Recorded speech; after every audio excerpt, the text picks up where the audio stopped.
Vou ver o que eu posso fazer aqui. De repente eu jogo no YouTube.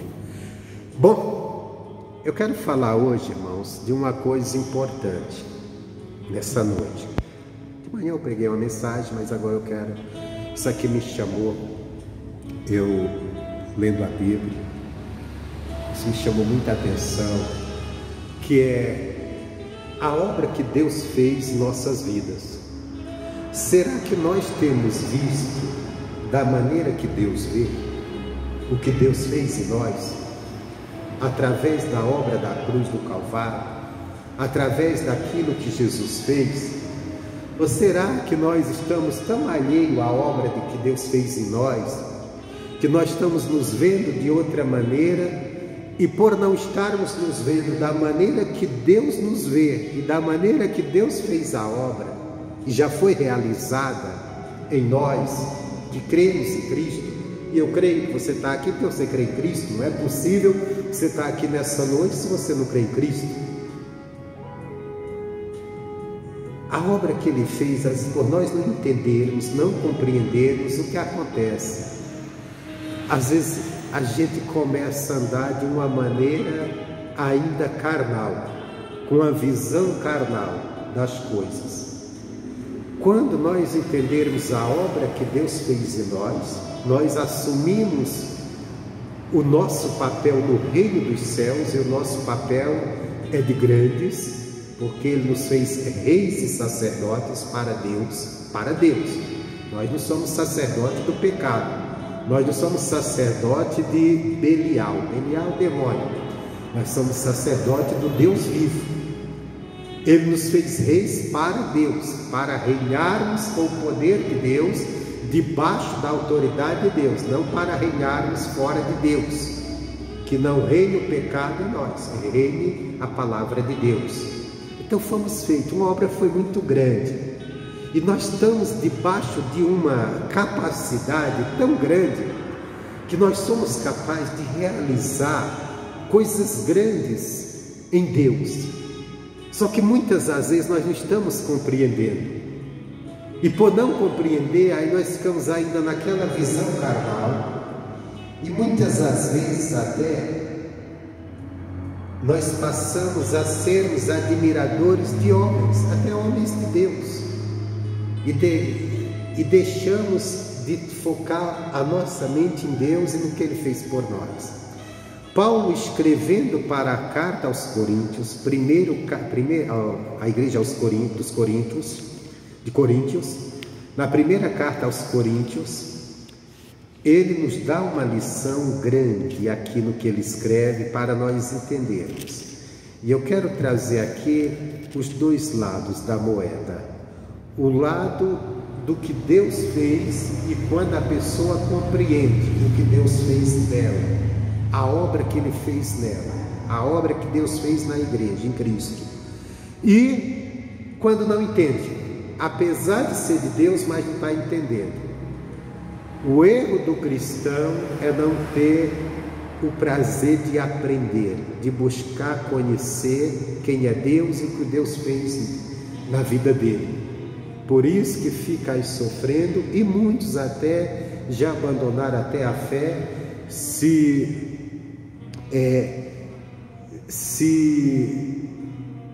voltaram para o mundo, se embriagaram com o pecado e estão vivendo o mundanismo. E não estão acordando, estão jogando, pegando aquela salvação que Deus lhe deu e jogando no latão do lixo e correndo para os braços de Satanás. Alguns não têm mais nem prazer de vir na casa de Deus, não tem mais prazer de vir na igreja, não tem mais prazer de orar, ler a Bíblia, está distante, quer dizer, a coisa está feia. Mas tudo por quê? Por falta de entender o que Deus fez. O apóstolo Paulo, escrevendo aqui na carta aos Coríntios, primeira carta aos Coríntios, capítulo 1, do versículo 4 em diante, ele diz assim: sempre dou graças ao meu Deus por vós, pela graça de Deus que vos foi dada em Jesus Cristo. Então ele diz aqui: eu dou graça ao meu Deus. Por quem? Pela igreja, por vós. Por quê? pela graça de Deus que vos foi dada. A graça de Deus já nos foi dada. Tudo que é bênção de Deus, tudo que é bondade de Deus, tudo que é benefício de Deus para nós já nos foi dado em Cristo Jesus. Então ele dava graça por isso, deu a graça de Deus que já foi dada. Então, se você creu em Jesus, se você recebeu Jesus como seu Senhor e Salvador, a graça de Deus é sua, ela já lhe foi dada, ela já foi entregue para você, ela está sobre a sua vida. A graça de Deus engloba tudo que Deus tem para você, desde a vida eterna, salvação eterna, as curas, os milagres, todas as bênçãos e uma vida verdadeiramente, como Jesus disse, eu vim para que tenham vida e vida em abundância. Isso você já tem, Jesus já te deu.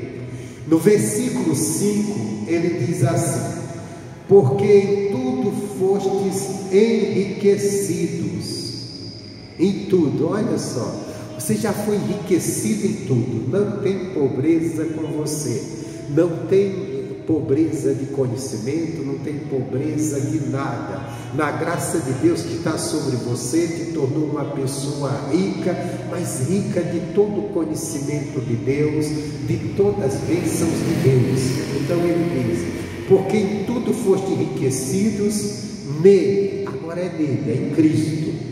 É uma fé em Cristo, não em Cristo eu já recebi. É isso que nós precisamos entender. No dia que eu criei em Jesus, no dia que eu deixei, que eu disse, eu fiz minha confissão, estou deixando o mundo do pecado, eu fiz minha escolha e eu vou para o Evangelho, eu vou servir a Jesus. Em Cristo você foi enriquecido de toda a riqueza de Deus, de todas as bênçãos de Deus. Então, porque em tudo foste enriquecidos, quer dizer, em tudo não falta nada, você está completo, você está perfeito, você está pronto para reinar com Deus, você está pronto para viver a glória de Deus na sua vida, e através de você, pessoas veem a glória de Deus se manifestar. Em tudo foste enriquecidos nele, em toda a palavra, em todo conhecimento. Olha só, em Cristo você foi enriquecido em toda a palavra de Deus, em todo enriquecimento. Não há desculpa.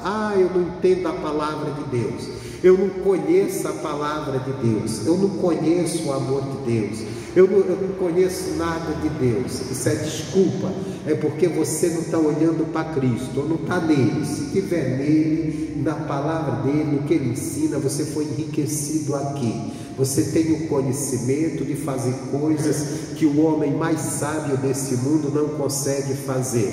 O homem, ele estuda, ele adquire conhecimento, ele adquire títulos de doutorado, de tudo que é coisa, mestrado, seja o que for. Isso não iguala-se à sabedoria e o conhecimento que está em você. Porque todo esse conhecimento que o homem adquire, com esse conhecimento ele não consegue alcançar a graça de Deus.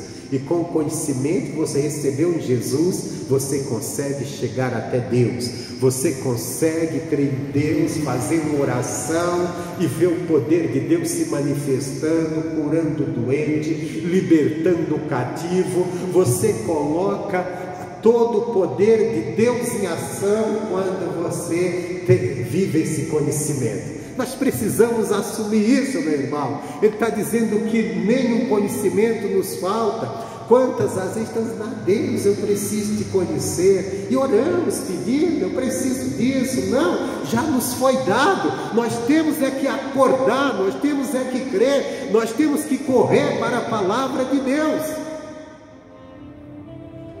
Isso aqui é a visão de Deus. Deus olha para você e vê uma pessoa enriquecida, com todo o conhecimento em toda a palavra dele. Uma pessoa capaz de invocar a palavra dele, crendo e ser abençoado e abençoar outras vidas. Só que nós temos que assumir isso em Cristo, crendo. Então ele diz assim: porque em tudo foste enriquecidos nele, em Cristo, em toda a palavra, em todo o conhecimento. Por que nós fomos enriquecidos em Cristo?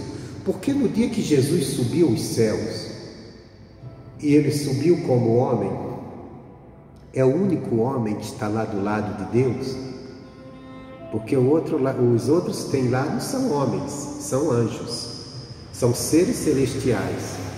O único homem que tem do lado de Deus hoje é Jesus, é o único, porque Jesus, ele subiu como homem, porque o corpo dele foi revestido pelo corpo espiritual, mas é o corpo dele. Tanto é que quando Tomé disse: eu só acredito que ele ressuscitou se eu colocar minha mão sobre as feridas dele, as mãos, ferida que foi feita nele. E Jesus disse: está aqui, ó, Tomé, toca aqui, sou eu. E ele subiu os céus. Então é o homem que está lá, e ele está lá representando todos nós que cremos nele. Então Jesus ali do lado de Deus é como se nós também estivéssemos, porque a Bíblia diz que nós fomos sentados em lugares celestiais em Cristo Jesus. O que é isso? Jesus está nos representando. A presença dele lá é como se nós também estivéssemos, nós que cremos, né? Quem crê? Quem crê? Então quer dizer, todo conhecimento está nele, toda palavra que nós precisarmos está nele, e se nós estivermos nele, essa palavra está em nós. Aí que nós vamos estar nele. Como é que eu estou nele? Eu estou na palavra, eu estou crendo na palavra, eu estou cada dia olhando para a palavra. Fomos enriquecidos, isso é a obra de Deus em nós. Ele continua, versículo 6: como o testemunho de Cristo foi mesmo confirmado entre vós, de maneira que nenhum dom vos falta, esperando a manifestação do nosso Senhor Jesus. Irmãos, nenhum dom nos falta. Deus olha para nós e Ele nos vê como pessoas cheias de seus dons. Só que a questão é, eu tenho me olhado assim, me visto assim? Você tem se visto assim? Pastor, mas eu não me vejo aí com nenhum dom especial. Nenhum dom nos falta. Se Cristo está em nós, os dons estão em nós. O que precisamos é crer para que se manifeste. Se manifesta através de nós. Essa palavra é para a igreja. Essa palavra é para mim, é para você. No versículo 8 ele diz assim: o qual vos confirmará também até o fim, para serem irrepreensíveis no dia do nosso Senhor Jesus. Isso é o que Deus espera. Deus fez uma obra em nós, em Cristo Jesus, muito grande. Uma obra que nos aperfeiçoou em toda a boa palavra dele, nos aperfeiçoou em todo dom, nos aperfeiçoou em todo conhecimento dele. Ele nos vê dessa maneira. Nós temos que crer nisso e nos vermos dessa maneira também, para que naquele dia que Jesus se manifestar, Ele nos encontre irrepreensíveis, andando sem repreensão na palavra dele. O conhecimento nos leva a andar dessa forma. A palavra que Ele nos tem dado nos leva a andar dessa forma. É só nós estarmos nele, é só nós estarmos crendo, é só nós estarmos nos apropriando dessa palavra. E Ele diz mais: fiel é Deus, pelo qual fostes chamados, para a comunhão de seu Filho Jesus Cristo, nosso Senhor. Deus, Ele é fiel. E nós, cada um de nós que aqui estamos, e todos aqueles que creem em Jesus, não foram chamados por outra pessoa. Não, eu vim para a igreja porque fulano me convidou, eu vim para a igreja porque fulano me chamou. Não, nós somos chamados em Cristo.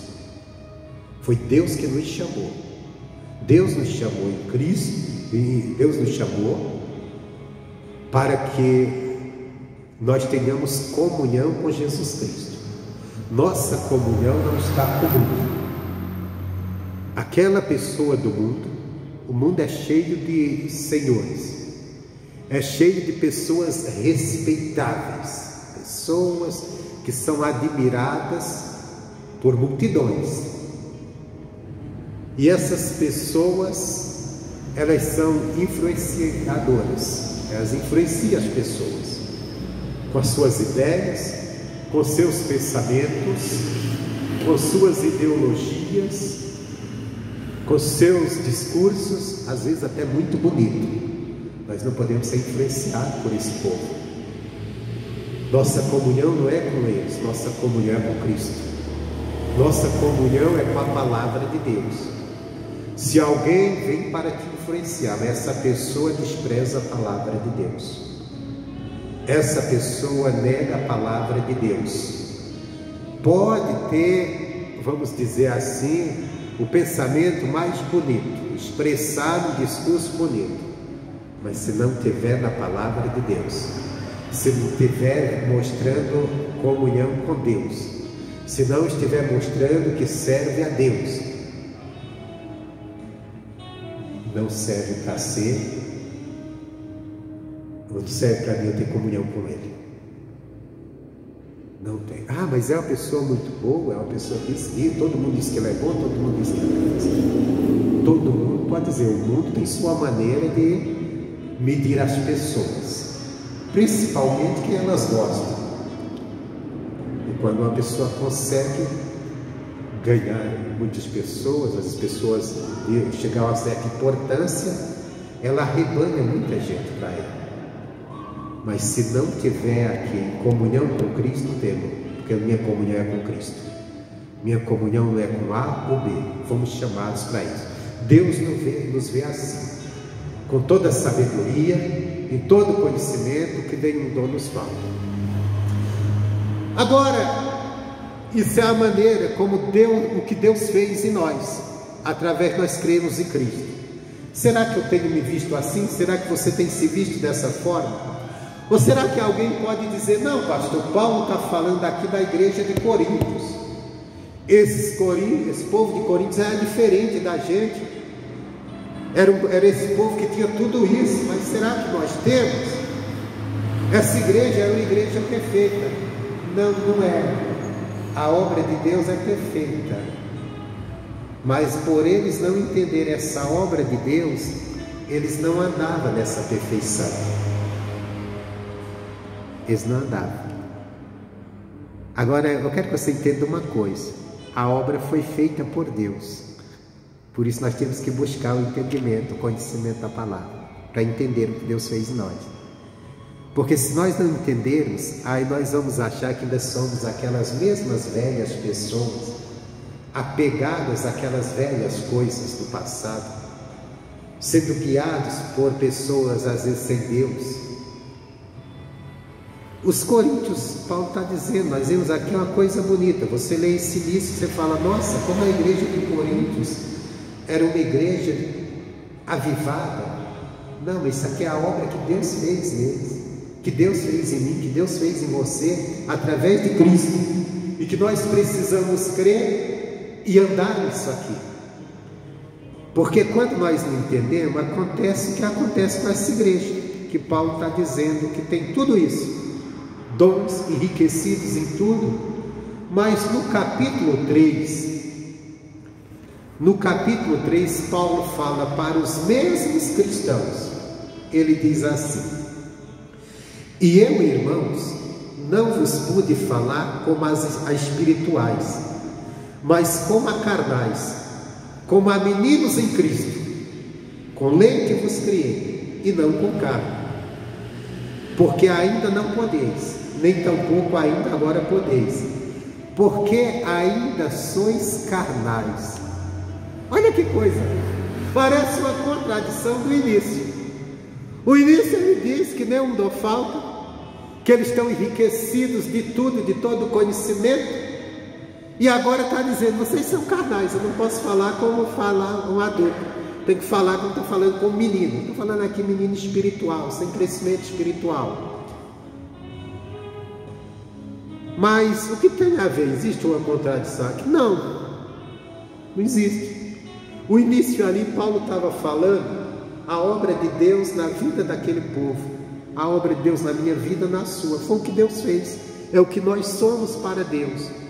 Só que muitas das vezes, por não crermos nessa obra como deveríamos, ou por não buscarmos mais conhecimento, nos envolvermos mais com Deus, não nos entregarmos a uma comunhão maior em Cristo, numa vida diária de oração, numa vida diária de meditar, aprendendo a palavra de Deus, de uma dedicação maior à palavra de Deus, nós não compreendemos o que Deus fez em nós, e nós ficamos como meninos na fé.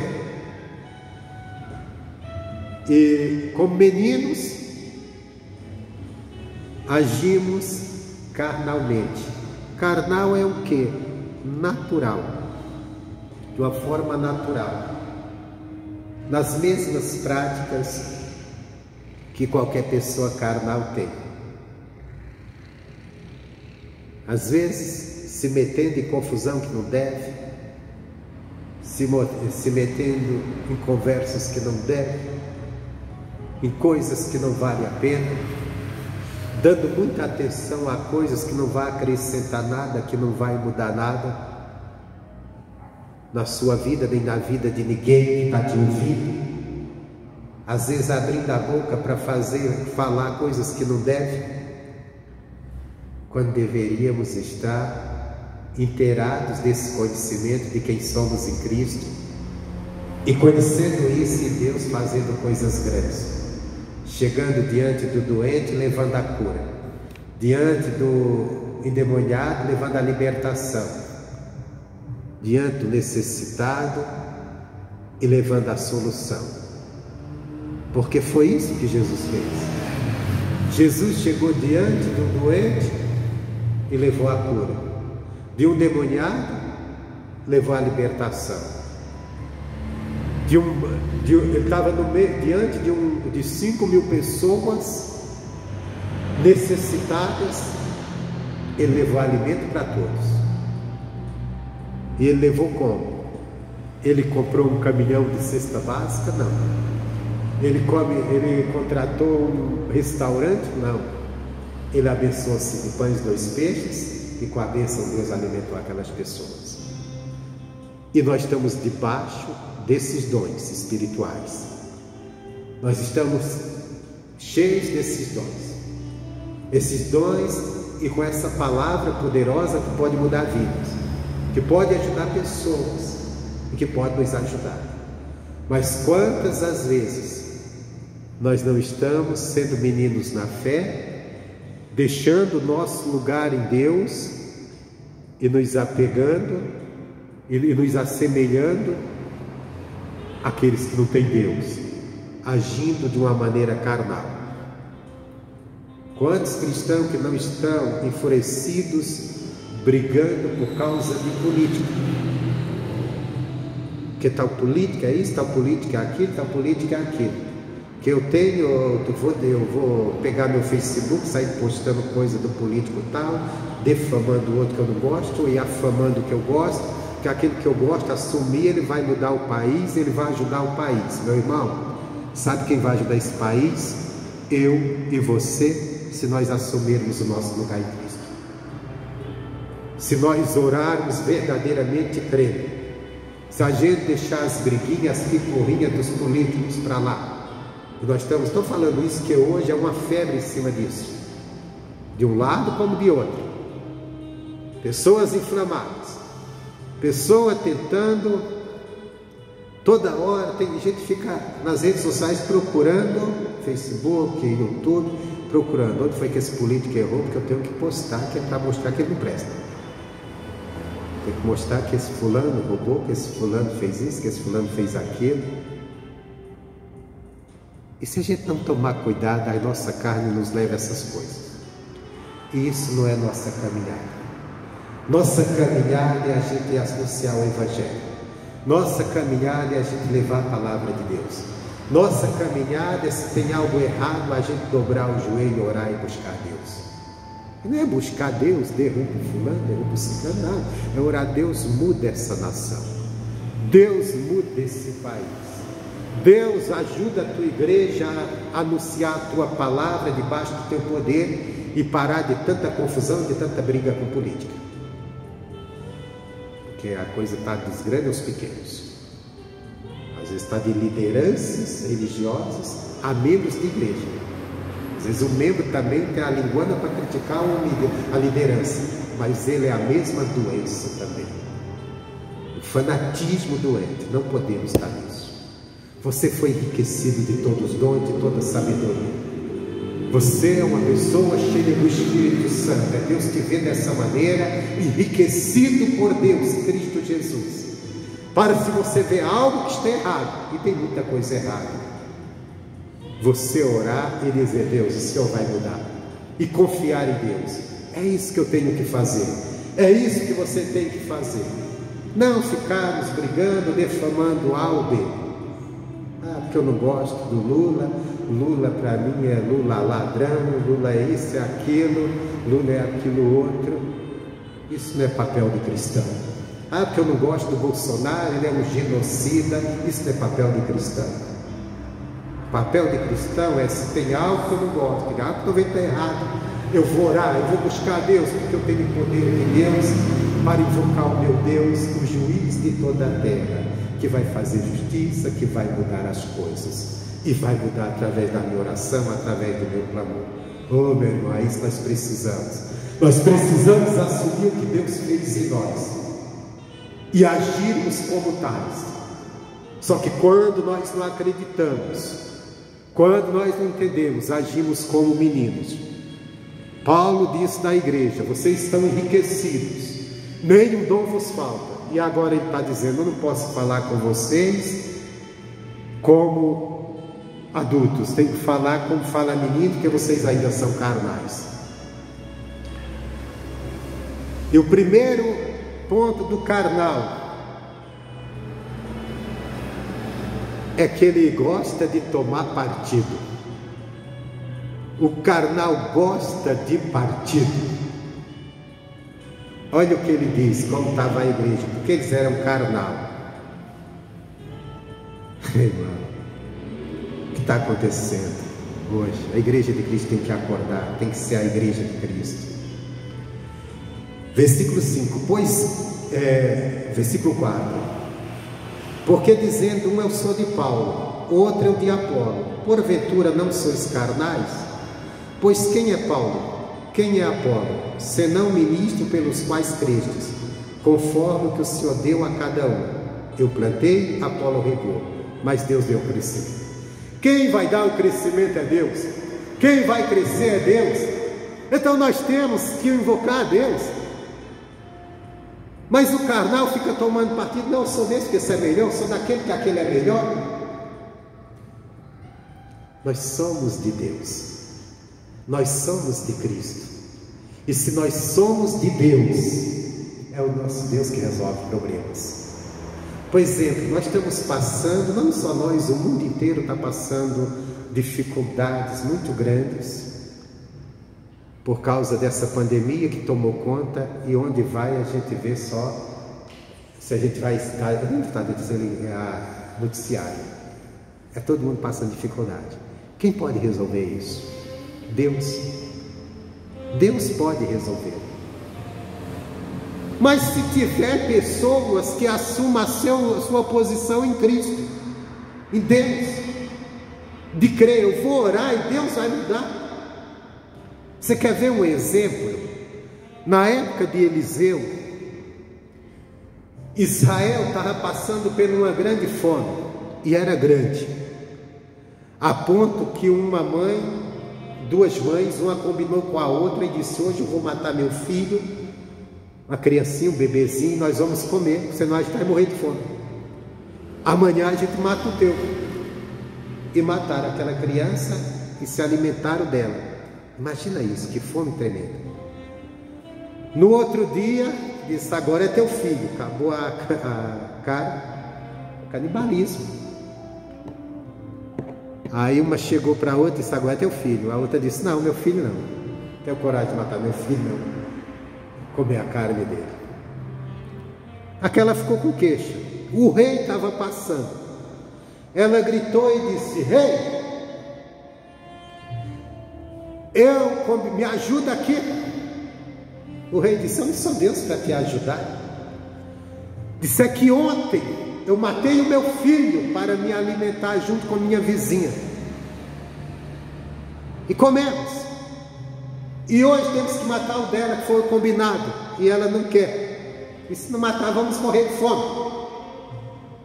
Comer a carne do próprio filho. Olha que fome terrível. O rei ficou tão indignado que ele lembrou do profeta. Mas ele não lembrou do profeta para pedir ajuda.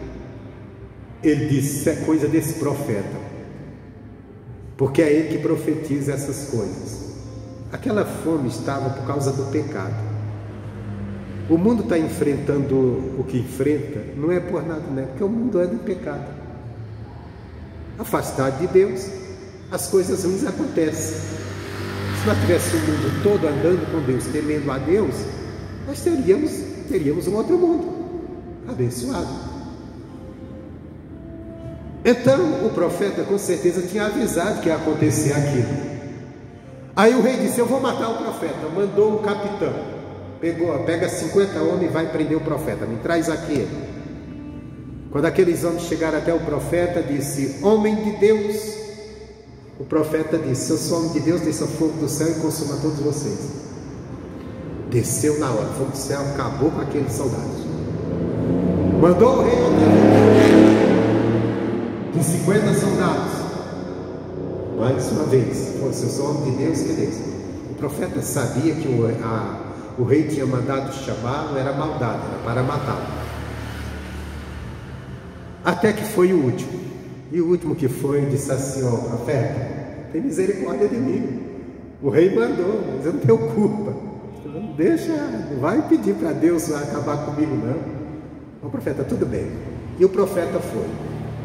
E quando chegou ao rei, o profeta disse: olha, amanhã essas horas vai ter comida para todo mundo e sobrando. Ele até falou a quantidade. Mas a cidade estava cercada pelos seus inimigos. Não entrava nem saía ninguém. Aquele comandante que estava do lado do rei, que era o principal, olhou e disse assim: olha, mas ainda que Deus abra as janelas no céu, isso não pode acontecer. Porque era uma multidão, era uma cidade inteira. E não havia nenhum alimento ali, não havia de onde vir. E o profeta disse: tudo bem, tu não creste, tu duvidaste. Vai acontecer a essas horas. Só que tu vai ver, mas não vai participar porque duvidaste. O erro de duvidar da palavra de Deus. E aconteceu. Haviam os leprosos, a situação deles não podia entrar na cidade. Mas também estava passando pelaquela fome. E naquela fome os leprosos disseram: bom, nós já estamos morrendo, já estamos doentes para danar. Então, mas não vamos morrer de fome. Vamos até o acampamento do inimigo, que eram os sírios. E se eles nos receberem, derem comida para a gente mata a nossa fome. Se eles nos matarem, também a gente vai morrer mesmo, então acabou tudo. E eles foram. E quando eles chegaram lá, aquele acampamento estava tudo porque naquela época saía multidões à guerra. A guerra era travada na base da espada, do arco e flecha. Então tinha que levar uma multidão de homens. E levava também muita comida, levava muita vestimenta, levava tudo, muitas armas. E quando eles chegaram lá, eles entraram e viram que tinha muita comida sobrando, que tinha tudo e que o inimigo não estava ali. Porque Deus enviou um anjo que fez um rebuliço ali, que o inimigo saiu fugindo, achando que estava sendo atacado, e largou tudo para trás. E ali estava a providência de Deus para alimentar a cidade que o profeta disse que haveria comida. O que eu quero dizer para você, se eu e você, se nós entendermos a obra que foi feita em nós, se nós compreendermos, se a igreja de Cristo, não vou colocar eu e você só não, se a igreja de Jesus compreender quem nós somos em Cristo, quem nós somos em Deus, cheios de poder, cheios de riquezas do conhecimento de Deus. Nós não vamos estar brigando por política não, meu irmão. Nós não vamos estar brigando dizendo fulano é bom, vai resolver os problemas. Fulano é ruim, tem que sair, tem que morrer, tem que isso, tem que aquilo. Não. Nós vamos dizer, tem dificuldade no nosso país, a igreja vai se levantar em oração, a igreja vai orar e Deus vai mudar. Como Deus vai mudar, eu não sei, mas Ele vai. Ele sabe como fazer. Deus mudou a situação daquela cidade, que havia um homem que cria no agir de Deus. Nós precisamos crer no agir de Deus. A falta da igreja, aí eu vou englobar todo, da igreja não compreender a obra que Cristo fez nela e quem ela é em Cristo, o poder que ela tem em Cristo, é que ela às vezes fica se submetendo, se colocando nas mãos de homens e homens pecadores, colocando sua confiança em quem não deveria. Seja homens de esquerda, seja homens de direita, seja de quem for, pouco importa. Nós precisamos crer em Deus e crer na obra que Deus fez em nós.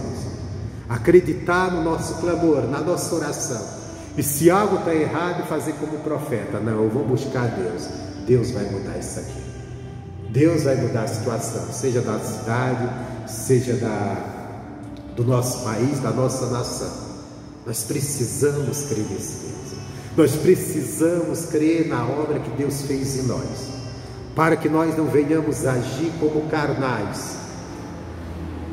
Ficamos naquela briga, procurando qual partido, dizendo eu sou desse, outro diz eu sou daquele, eu sou do isso, tem até uns que dizem eu sou gado de um, outro diz eu sou gado do outro, e fica naquela confusão. E cristãos, esquecendo, eu sou de Deus. Minha comunhão é com o Filho de Deus. E o poder que está sobre a minha vida vai mudar essa cidade, vai mudar essa nação quando eu clamar, quando eu buscar. É isso que nós precisamos. Comece a enxergar a obra que Deus fez em você. Em quem Ele tornou você. Você não é mais o mesmo que você era. Você agora é filho, filha de Deus. Nenhuma habilidade, nenhum dom te falta.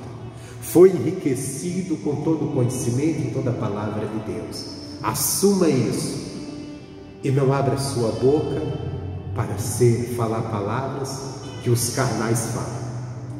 Vamos crescer na graça que há em Cristo, nesse conhecimento e viver essa comunhão. Amém, Jesus? Essa é a palavra que eu tinha nessa noite. Espero que tenha